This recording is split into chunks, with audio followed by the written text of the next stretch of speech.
Hey, you're back at the Faculty Factory podcast. I'm Kim Skorupski in beautiful Galveston, Texas, at the University of Texas Medical Branch, looking at a dear friend and colleague and now a frequent flyer on the Faculty Factory podcast, Dr. Adam D. Wolfe. Hi, Adam.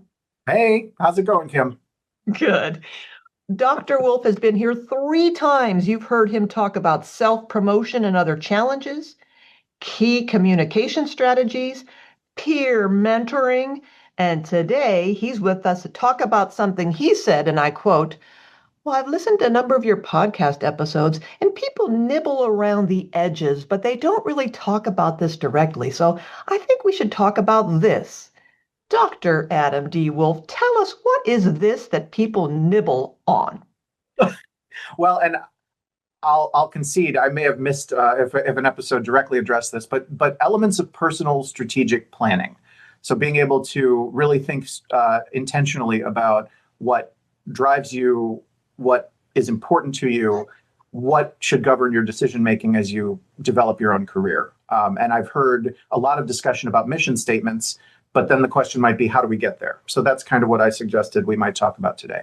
Ooh, juicy. And you're making me think, which I love, as when people talk about how do I write this application? I need help writing this grant application. I need some mentors. I need a grant writing course. I need to nail this, the art of grantsmanship. And I love what Dr. Elise Weirtz at Johns Hopkins used to say. Well, before you even talk about writing that grant application, are you writing the right grant? Should you be writing that grant application? So let's roll that train back a little bit. And it sounds to me a similar construct that don't necessarily jump into a mission statement. Let's explore the whys and where is this mission statement originating? So let's drag this train back, Dr. Wolfe, and throw down some wisdom on us. And I think that's really important. The other outcome of thinking about this strategically in advance is that it may also govern not only which grant are you going to write, but which scholarly projects you're going to engage in the first place. Which committee invitations would I actually accept? And which things might I turn down, and how might I do that in a way that doesn't get me in trouble with leadership? What national opportunities might I seek out? There's a lot of different ways to apply this concept, as you alluded to. The concept of strategic planning comes out of, as with everything, it probably originated in the business world, not in medicine, but it does help us with our thinking as individuals if we model our individual planning off of what companies do. And our own institutions do this too. I looked up UTMB's mission statement last week, and there's a page where it has mission, vision, and values. And everyone pretty much has that. Everyone, you could, if you're listening to this right now, you could go to your website for your institution, and somewhere, either your hospital or your academic system is going to have a page about us that talks about mission, vision, and values. There is no good reason why we shouldn't, as individuals, be doing this as well. The principles might look a little different, but once you know what your personal mission, vision, and values are, you can align those pretty well with the people you work with and with the institution you work with. And that is going to make you much more successful, I hope more happy in the work that you're doing, and more valuable to the people in the institution. So, Dr. Wolfe, you just said something provocative. There is no good reason why we, as faculty members, shouldn't also endeavor in this process of mission, vision, values. And au contraire, mon frère, I will say there might be a good reason. I don't have time to do this, Dr. Wolfe. Who's got time? I have so many competing priorities and demands. Why? Isn't it obvious what my mission, vision, values are? Do you want to see my CV? Isn't it obvious, Dr. Wolfe? I think that's a really great question. And I'm going to argue that reading somebody's CV, the longer it gets, the harder it is to figure that stuff out. And I can tell from my own CV that I don't think you could read it unless there's a narrative to guide it. I don't think you could read it and say, oh, here's what he stands for right now. Some people's CVs are so long they have a table of contents. And if you're going through 70 pages of personal accomplishment, I'm not sure that it automatically will tell an outside observer what's actually important to you right now and what governs your decision making. I'm also going to argue on the side of time. You're absolutely right. That is the reason why we usually don't engage in things for ourselves, because we don't have time. But let's go back to the examples we started with. You're planning to write a grant. You're planning to start a research project. You're assembling a team that's going to accomplish something in your educational program or your clinical division. That is going to be a lot more wasted time if you do it without purpose than if you know what your purpose is in the first place. So I would, again, it's my own opinion. I would argue that it is worth the maybe hour that it would take you, maybe once a year or two, to revisit what your values are, what's your mission statement, what do you want to accomplish in the coming year or two. I think that can be incredibly time saving in the long run. I was just going to say, Adam, exactly that. You don't have time to do this, to plan properly now. I promise you, if you've not planned, you will waste a lot of time downstream by either not having all your pieces and parts in order or by having traveled down a path that did not result in the expectations you thought you should have. You said yes to something and you're like, how did I get here? Maybe you got here by too quickly saying yes and taking on challenges or jobs or tasks or roles that you probably shouldn't have. And had you had that governing document, your own true north, you would have had the wisdom to say, thank you very much. And I'd like to recommend Dr. Adam Wolfe for that. That's not down my lane. And before I made a huge faux pas, and it's reminded me, I assumed everyone knows Dr. Adam D. Wolfe because we're all one family here on the Faculty Factory podcast. And he's been at dinner so many times, I don't have to introduce him to Uncle Joe. Friends, if you're new to the Faculty Factory podcast, Dr. Adam D. Wolfe, MD, PhD, is an associate professor of pediatrics, the program director for the Pediatric Residency Program, assistant dean of medical education, and the Jan L. Harrison Endowed Chair in Pediatric Graduate Medical Education at Baylor College of Medicine in San Antonio, Christus Children's. We started teaching this to our residents quite a while ago because we wanted people to have a habit of how to do this so that they're not worried about how long it might take or how to get started when they get to junior faculty, which is when I think this might become really important for us. I would take a step back before we talk about how to figure out your values and your mission. A lot of this is grounded in an adult development theory called Kegan's Stages of Adult Development. I don't know if you're familiar with this. A lot of this may sound a little bit esoteric, but I think it helps us think about where we are in a developmental process. There's 5 stages that Kegan described, and at least 2 of them don't apply to anyone who's listening, I think. The first stage is the impulsive mind. And even though it's adult development, this is really what we're like as infants or young children. This is where everything is about your impulses, your urges just turn into action. Most of us, I think, are probably going to be, at least I hope, are going to be beyond that as academic medical professionals. The second phase is called the imperial mind, and that's where everything is about your needs. You identify your own needs, and that's what you act on. This is very adolescent. This is what actually toddlers can be like this too, and there's not that much difference between toddlers and teenagers in my parenting experience. but that's kind of an adolescent mindset, right? We act based on the things we perceive that we need right now. And where I think a lot of us get to, at least by the time we're junior faculty or starting in a profession, is going to be the third stage, which is the socialized mind. And that's where you are thinking about the culture in which you work, the people around you and the culture of an institution or a place or a group. And that extrinsic force governs a lot of what we do, because so much of our sense of reward comes from extrinsic accolades, people complimenting us, people telling us we did a good job, a good evaluation, a good grade. This is what it's like when we get to grad school, med school, residency, early career. We're doing what people ask us to do because we want to be lauded for it. And I would hope that most of us get past that stage, actually, once we're comfortable in our place, to what's called the self-authoring mind. And that's where you are really so comfortable with your own identity and with the roles that you're going to have, that you are going to be able to integrate all those different things I just listed, your needs, your wants, the pressures of the culture and the people around you, in order to comfortably identify the things that are going to be the most important to you. So now your sense of reward hopefully shifts toward an intrinsic sense of value, something that brings you joy or brings you happiness or brings you satisfaction, that isn't entirely based on somebody else's judgment. And I think that is the place where I hope that we all would get to.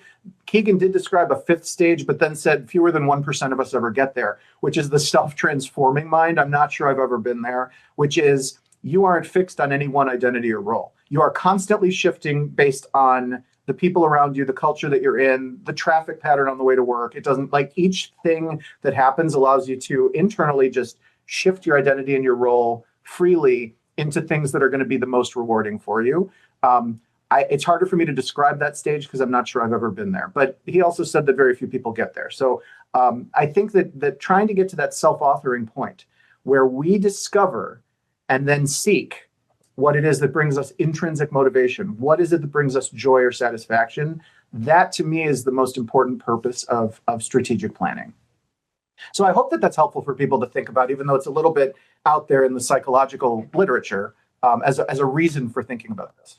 Yeah, I'd never heard of it. Of course, it made me think of the id, the ego, the super Yeah, ego. that Erickson's 8 stages of development? Erickson's 8 stages. Yes, thank you. That goes infant, isn't it? Doesn't actually literally say infancy, Yeah, adolescence. that one's a little bit more chronological. Yeah, but that's you reminding me, taking me way back to my social psych days. And I'm wondering now, so if our goal then, in terms of personal strategic planning and actualizing our life and our the reason for being, is it if it's to get to the self-authoring mind, I imagine early career is not a stage where many of us get to that because I'm thinking that when I was at assistant professor, trying, crazy mad to get to associate professor and doing all the things and saying yes to everything and trying to, tap dance backwards and all the balls, all the plates spinning in the air because Yep. I was so focused on the culture and what I was expected, my mentors, my supervisors, my institution, my Mhm. department, my school wanted of me, what my learners, what my colleagues wanted of me. And then it really took a beat for me when I got to be professor at Hopkins to go, oh, all right. So I'm branded, I've made it, I'm in the club. Now what? How much of the stuff I've been doing do I want to keep doing? How much of this still brings me joy? And how much of it do I really like? I was just doing that because that was something I thought I had to do. So am I right in thinking that, or maybe I'm just a little bit developmentally delayed, that I didn't get to the self-authoring stage until relatively recently, Adam? Well, that's probably true. And I was thinking about this morning, actually. I was probably in the socialized mindset when I was junior faculty for the same reasons. And think about it, our culture in our training, in either a grad school or a med school kind of training, it acclimatizes us to feeling value and being patted on the head. And so good grades, good evaluations, good performance evaluations, the good opinions of the people that we work for are very important. And I don't want to make it sound like those wouldn't be important.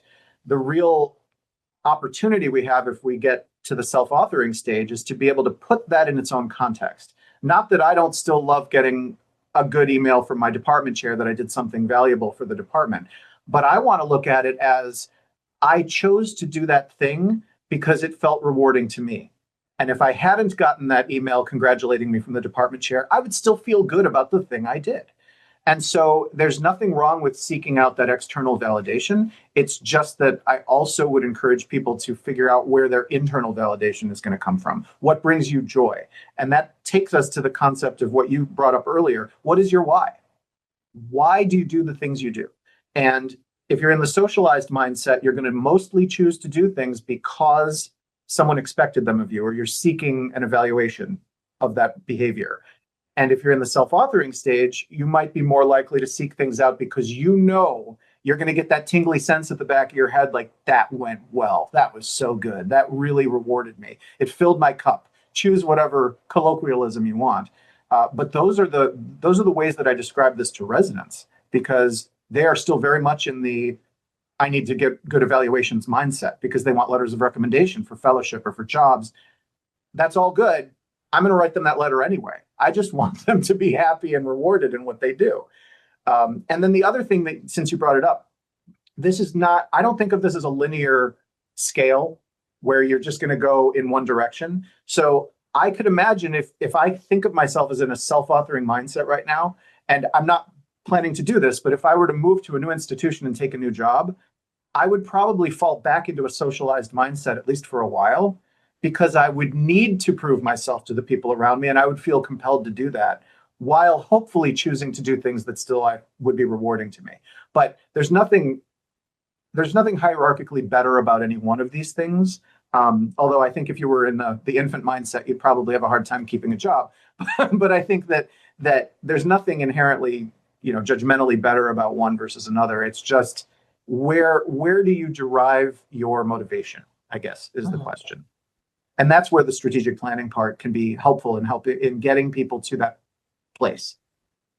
Well, that's so smart that you noted that even if we are going along the ladder of academia, the success, and our careers are growing, it reminds me of someone's back at Hopkins. I think it was Jennifer Haythornthwaite, my friend, the master mentor, saying, academia is not a ladder. We always think of it a career ladder and all these GIFs and GIFs and pictures of people climbing up the ladder. It's more like a jungle gym. And so a jungle gym or a playground that you can hop around to different things and try out different toys and fun things and explore and navigate around this playground, because academia and academic health is this proverbial cookie jar that she'd always say it's a cookie jar. There's always cool, fun things because we're surrounded by fun and interesting people. But what is so smart about what you said is that being nimble and recognizing, having the emotional intelligence to say, if I now shift to a new leadership role, a new title, a new institution, a new role in my professional society, there is that moment of socialization, acculturation, where you do take a beat and say, let me hold back a minute. Let me understand the culture. What is their blueprint for living? How do they do things around here? And that's just good strategy. So I like how you've pointed us to the fact that nothing is linear, and then almost like Kubler-Ross's stages of grief. You don't march through depression, anxiety, something, acceptance. Bargaining, denial, and acceptance. Yes, denial, anger, bargaining, depression, acceptance. Go. Thank you. I need more coffee. But it's not like you go through those stages and they'd say, and then you never go back to depression. I mean, it's kind of like that you're always bouncing around, going through this recursive, non-recursive component of this. So I think that is cool the way you're pointing out. Don't be ashamed or feel impostery if you're going down one lane and now you want to backpedal, or now you want to pivot, or you don't want to be on the spinny thing anymore. You want to go to the monkey bars. You don't want to be on that anymore. You're thinking, I'm bored with this. That's also part of growth and development, right? I mean, can you march us through this, or not march us through this, but talk a little bit more, Dr. Wolfe, about the strategic component of it and how that experimentation is natural and normal. So, and that takes us to kind of the nuts and bolts. So I think what we've covered so far is why this is important and how you might structure your thinking around it. So let's get into a little bit more of the details. So I mentioned three words before: mission, vision, and values. I'm actually going to talk about them in a different order.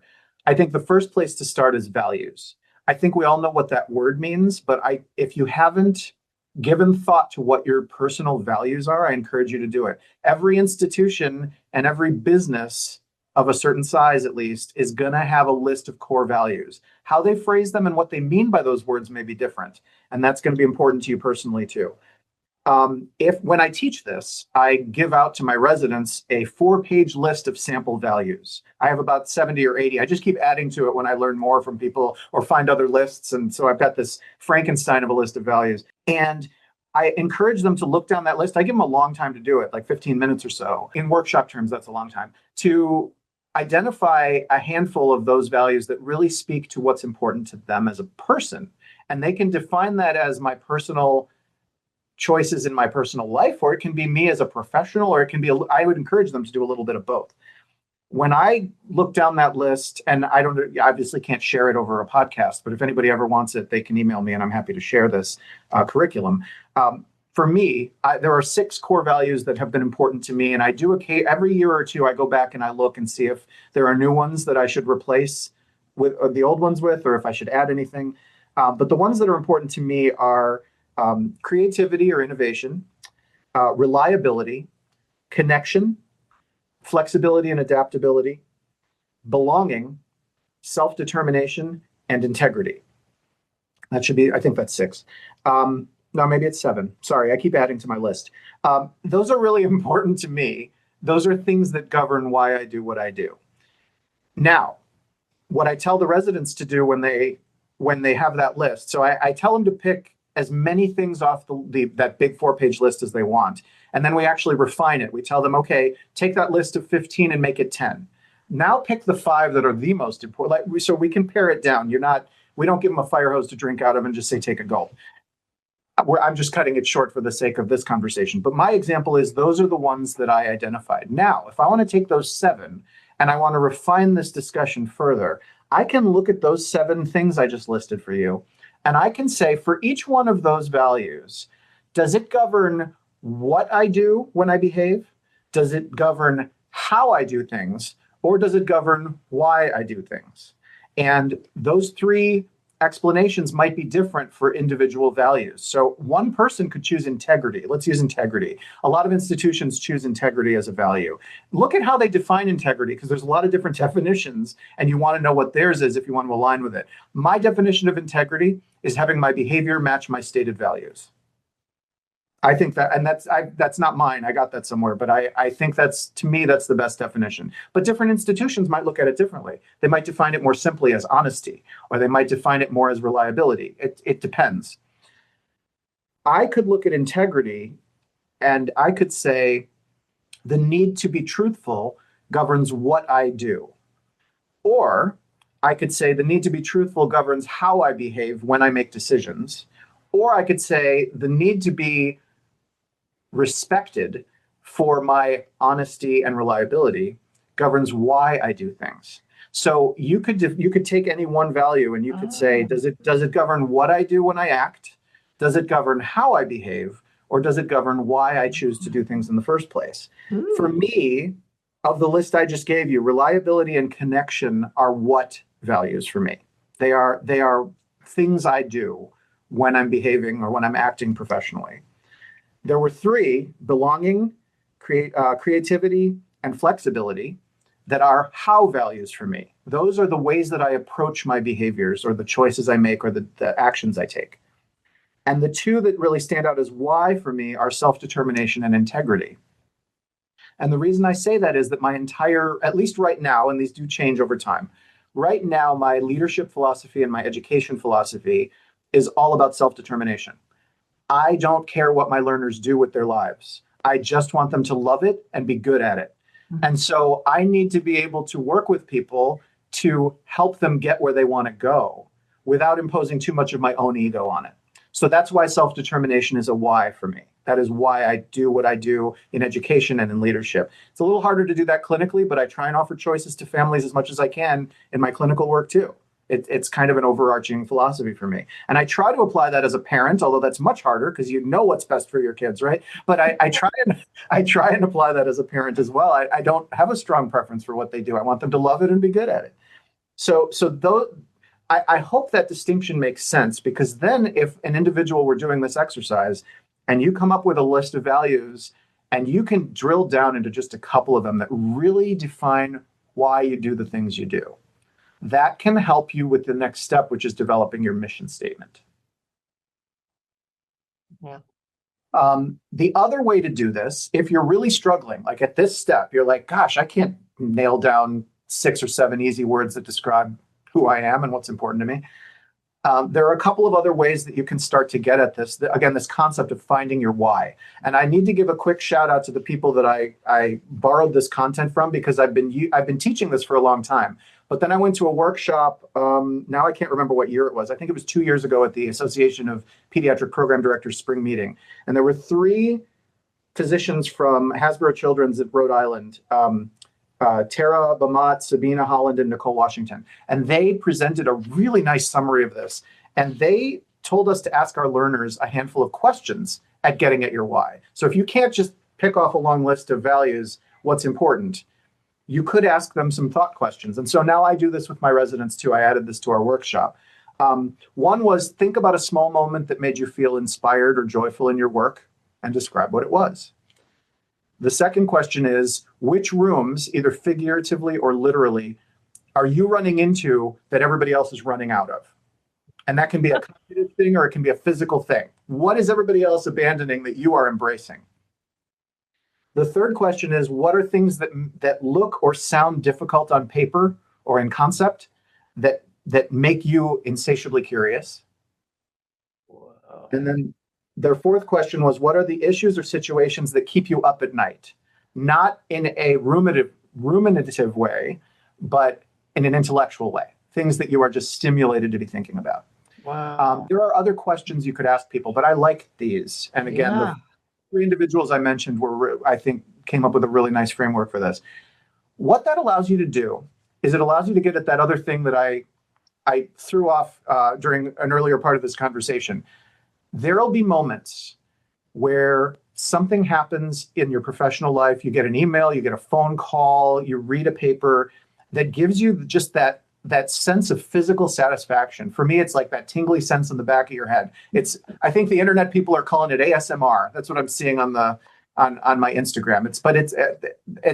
That's a name for sounds that are pleasurable, but here it's more phenomena that are pleasurable. And it's something that makes you feel like, oh yeah, that was good for that person and I'm so happy for them. Or this is really good for me and I'm so happy for me. I'll give you some examples because that was pretty vague. I told you that for me, seeing our learners succeed in their own path is really important to me. So about a month ago, maybe more than a month ago now, one of our residency alumni from 2023 texted me. She texted me at 9:30 on a Saturday night. And she's out in Pennsylvania practicing pediatrics. Text me. And she texted me a photograph of 6 women from her residence, including her, from her residency class, who were all at one of their weddings that weekend in Albuquerque, New Mexico. And it's a picture of these 6 women all dressed for their wedding, for this one person's wedding. And I hadn't seen all 6 of them together since they were here as residents 2+ years ago. And in that picture, the bride is holding a bottle of champagne right up in front of her. And it's kind of weird to see somebody holding a bottle in the picture like that. And her text was, she just sends me the picture and then she says, make sure you check out the bottle. And so I zoom in on the picture and the bottle is a bottle of champagne that I gave each one of them at their graduation as part of a graduation gift. And I had made custom printed vinyl labels for those bottles. And she was holding it. And this was years after their graduation. And I thought, God, I'd never gotten feedback about that gift. It just made me happy to give out a gift. And I texted her and I was like, that was really nice of you to let me know. And I'm shocked you still have the bottle. And she said, oh no, we hung on to all of them. And we have committed to opening one at each major life event for each of us over the year. And so she's going to open hers at her own wedding next May. Goosebumps. Ooh. And I got goosebumps. I was like, not only did they remember that and save that trinket basically as a memento of their shared time together, she knew that I would want to know about it. Like she knew that it was worth the effort to send me that picture. It wasn't just a one-off thing I did and goodbye, you've graduated, I'm done with you. She stayed in touch. They all have stayed in touch actually, and knew that would matter to me. Wow. So seeing people going off and doing great things in their lives, even though that was in no way related to their pediatric careers, they know that I want them to be successful. And that was rewarding to me. So I hope that helps illustrate a little bit about what that would mean, you know? So that's a mic drop moment. And I just want to before you race through that, I just want that to kind of resonate and sit with people for a second, because these are the stories that don't go on our CVs. Nope. Under the subtitle, the header that says education, where we ramble through the classes we teach, the courses we've developed, the student evaluations, where some of our mentees have gone on. There's no narrative component to let me tell you a story. Maybe in a letter, but those are the moments that make us go, yeah, I am doing what I was put on this earth to do. Yep. Yeah. So when I think about moments like that, and then I look down my list of values and I say, why do I do the things I do? What are my why values? I can summarize my mission statement pretty simply. For me, my purpose, my sense of purpose comes from facilitating the success of the people I lead.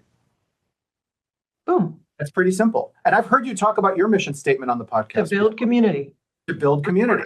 Yeah. It's the thing that makes you get up in the morning on the days when you didn't want to get up in the morning, right? It's Correct. because I know that I'm going to be doing this thing and that's going to give me reward. It's the best and the worst day of my year is graduation for our residency because I'm saying goodbye to people that we've known for 3 years who've done great things. And we're welcoming a new class who are going to come in who I don't know very well yet. And I know that those people who are leaving aren't really leaving because they're going to reach out and let me know how they're doing. They know that that matters to me. But again, I'm not speaking universally. The people listening need to figure out for themselves what gives you that sense of purpose, what fills your cup. And if you can answer the question, why do you do the things you do? Then you can write the mission statement. Now, Kim just gave us a 2-word mission statement. Mine was 4, but facilitate success. I could do it in 2. You don't have to have a 2-word, simple, straightforward mission statement. Some people write a paragraph. Fine.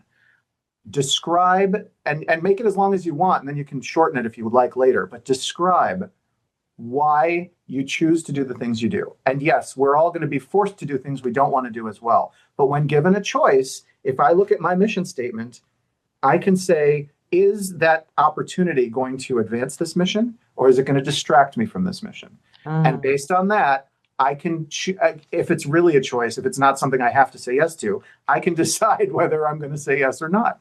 So when someone reaches out and says, would you apply for this national position?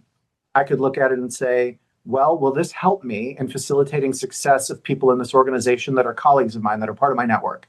And if the answer is yes, then it might be worth the time it would take me to do it. And if the answer is no, then it might not. And I would say, I really appreciate being asked, but no, thank you. And we all get these. As you get far enough along, you're going to start getting emails from recruiters saying, hey, we're looking for a department chair in wherever, or we need a new program director in this other place. We'd love for you to consider applying. And that's where you need to have enough sense of self, get to that self-authoring stage enough that you can say, will that opportunity advance me along this mission that I've clearly defined for myself? Yeah. And we're not alone. We can always, in these moments of challenge and opportunity, we can always go to our mentors, to our peer mentors, to our supervisors, to trusted former colleagues. You know me, or talk to the people who know us best. You know me. Does this make sense? Can you help me think about this? Again, coaching. Can you help me think this? I know the answer's in me, but I feel like maybe my vision is being somewhat obscured, or maybe I'm fill in the blank, bored, tired, hangry, disgruntled, disappointed. And I want to make sure I'm making the best strategic decision. And that's where we can glean insight from all of our networks to make that decision that is mission centric and gaining that clarity about, gosh, if I say no, this might be the only opportunity. No, probably not. Probably not. Sounds like it probably not. It's like, oh gosh, if I say no, then that's it. No, probably not. Probably not. In fact, the people you hear people talk about, they turned down this opportunity and then, gosh, something amazing showed up later. And it's like, oh, good thing that happened because something better comes along. So we're not operating out of fear, but operating out of purposeful, strategic decision making. Yep. And that sort of has to take a little bit of the impulsivity out of it. So being deliberate, like unless something needs an immediate answer, giving yourself some time. And again, to talk to mentors, to bounce the idea off of people, to think about it yourself, figure out if it's a really high stakes, big kind of decision, to make sure that it's made in a mindful way that fits well with what you want. And this actually gets us into the last piece of the strategic plan, which is visioning. And so since you brought up mentors, I'll give you an example of an actual mentoring interaction I had with one of my mentors probably about 2 years ago. We met up at a national meeting to have coffee. And I was telling her about, and she's a dean for a med school out east, and and I was describing the work I was doing with our residency program here in San Antonio, and she said, "Okay, so what are you going to do next? What do you want to do next? Don't you want to be a dean of a med school or a DIO running a GME program at a really big institution or something like that?" And I said, "Gosh, it's not that I haven't thought about this, but I don't have an answer yet." And I said, the reason, there's a very important reason, which gets us to vision. I said, if I were to take on any like higher hierarchical role than I have now, it would take me away from my residence. I would have to give up something else that I really, really like. And it's not to say that I could never like that other role better, but I don't have that perspective. And what I said to her that convinced her we were done with this conversation was, I said, I don't feel that I'm done yet with what I'm doing now. And she said, that's all you had to say. Like, she's been mentoring people for a long time. She's like, as long as you think that, as long as there's that yet there, you don't think you're done yet, there's more that you wish to accomplish. So I sat down and I thought about it, and I was like, well, okay, so what is my vision? Where do I want to be? And I thought, okay, I want to be seen as a leader of a really great residency program. And I want to be a part of the national conversation in pediatric residency training relating to assessment, communication skills, professional development, and resident well-being. Those are the things that I want people to know me for those things. And I'm not done yet. Like, I'm doing those things. I think some people know my name, but that's not, again, I'm not in the socialized mind right now. I don't need people to know my name, but those are the things that would bring me the most sense of reward. So I have a vision for the next few years, which is I want to continue to optimize the program that I'm in. I want to continue to see through the stuff that I started 3+ years ago when I took on the role of program director. Will that change? Probably. It changes. And this is why you have to do this process for yourself, starting over from values, maybe every couple of years. And at the moment, I'm really quite satisfied with what I'm doing, and I'm getting reward from the things that I'm doing. But the vision part that's the last part. I encourage people to have at least a 2 to 3 year vision, which is sit down and describe what the end state would be that many years from now. Now, businesses will do a strategic plan that could be 5 or 10 years into the future. You can do that too. I have found, again, I live on a residency cycle, so I think in 3-year terms. It's just the way my mind works right now. So I make 3-year strategic plans, both for our program and for myself. However you want to do it, just pick a time frame that makes sense. If somebody's in training, so if they're an intern in a residency program, I encourage them to make a 2-year strategic plan, because that'll get them close to graduation. And by then, they're applying to fellowships, they're applying for jobs, they're completing scholarly projects, whatever things they're going to do, that can be the vision. And then what we are going to revision when they get to the point where they're moving on to that next thing, the fellowship or the job or whatever it's going to be. So depending on your circumstances, the time frame of your vision could be different, but be deliberate about it. Where do I want to be in that time? Not physically where, but where cognitively, where professionally do I expect to be in that time frame? And really important, how am I going to know? How am I going to evaluate it or measure it? Some things are easily measurable. I want to be promoted from associate professor to full professor by whatever, 2028. That's measurable, right? It's attainable and measurable within the framework of your institution. But it might be more complicated. It might be, I want to lead a program that has X reputation. Well, if it's not measurable, if I'm not looking to be in the top so many programs on somebody's metric, then it might just be based on my perception of our reputation or someone else's perception. So you need to think about, if your vision is very aspirational, think about how you're going to evaluate whether you've made it or how far along you are. I think that's really important. And then I'm going to say one more thing about this, and then I'm going to stop and let you talk. But the other thing that I think is really important, when I teach about team development and conflict resolution, we talked about this on a previous podcast, I focus on goals. I'm really big about goals, having goals that are smart, that are going to be measurable, so that you know where you're going. When it comes to your personal value and your strategic plan and your value set, I'm actually going to contradict myself. And I'm going to say this based on a book I read about a year ago called Atomic Habits by James Clear.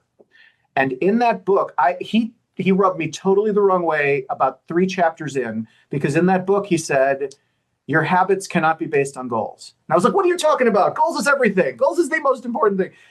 And as I read more, I realized he was right. Habits, the best habits, are going to be based on identity.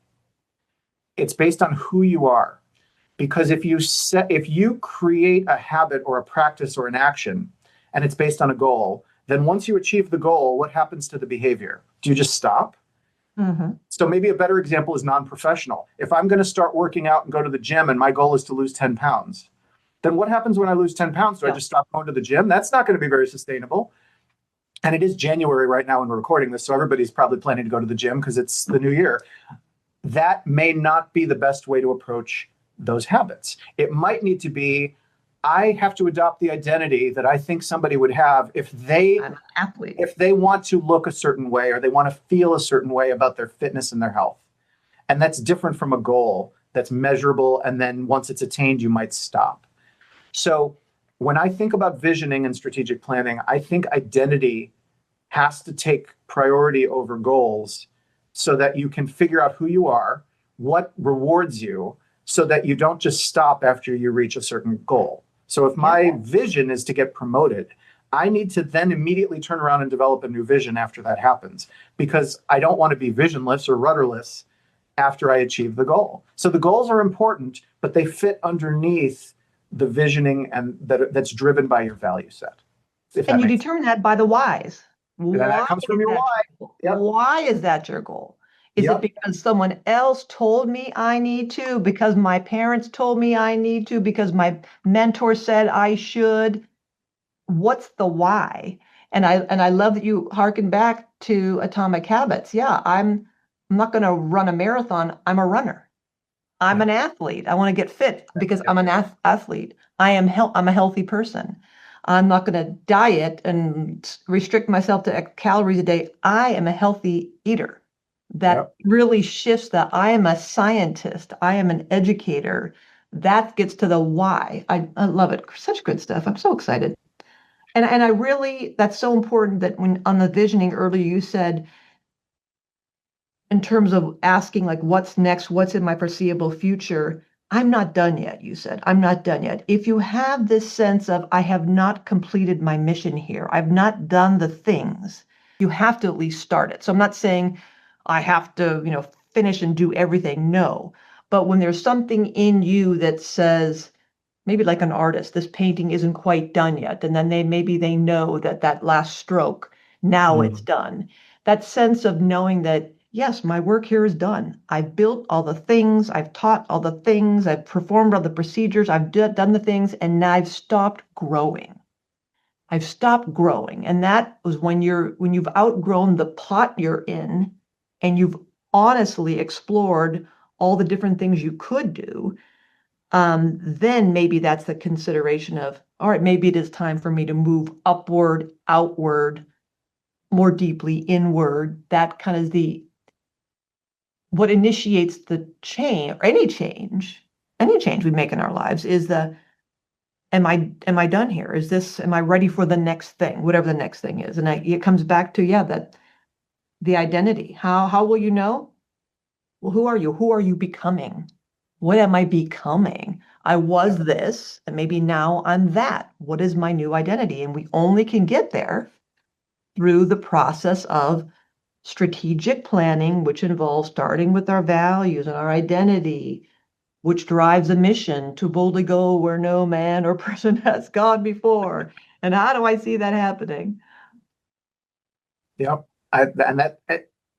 It's a simple sounding process, but it's not exactly easy. It takes some deliberate effort.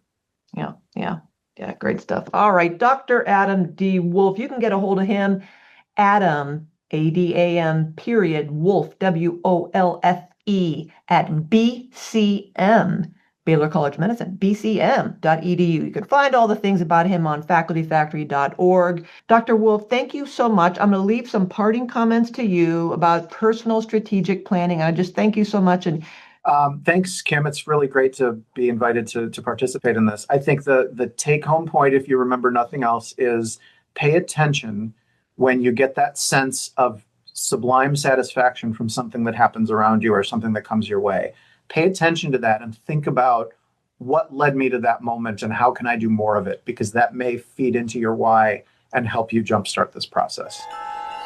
Thanks for tuning in to the Faculty Factory podcast. We are a faculty development community sharing tools to build academic leaders in healthcare. Maybe you want to be interviewed on the podcast? Please visit facultyfactory.org/contact and send me a message there.